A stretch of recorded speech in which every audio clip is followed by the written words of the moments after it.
Okay, Assalamualaikum warahmatullahi wabarakatuh. Saya Wan daripada drkereta.com. So, ni kereta yang kita check tadi, CLA 250.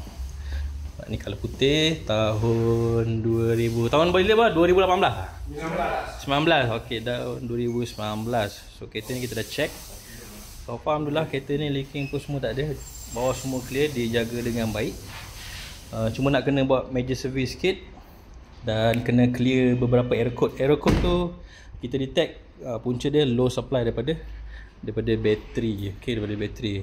So tak ada isu sangat. Kereta ni pun dah test drive, so far tak ada masalah. Dia punya kosmetik pun kita boleh accept, tak ada isu. Painting cantik lagi, tak ada kita detect major accident, tak ada.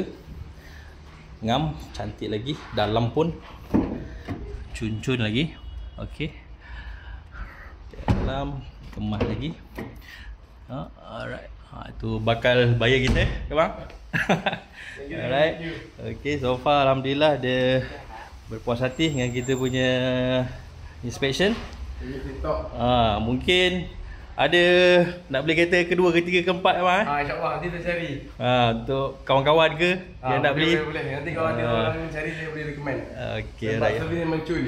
Check detail semua. Okay, Every angle. A to Z bang kan. Tayar ke, bawah ke, tepi, kiri, kanan. Tak ada counting dengan used car Tak ada counting. Ngam-ngam. Kita kata tak okey, kita terus balun je depan dia. Kan. Supaya dia boleh deliver dengan keadaan yang baik dekat klien. So, akhirnya dapat kereta yang betul-betul kita tahu condition dia memang cun. Baru kita ambil.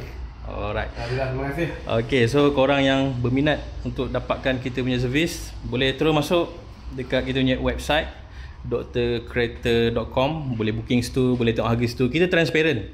Harga tu lah, tak ada hanky-panky, tak ada selit-selit tepi, tak ada.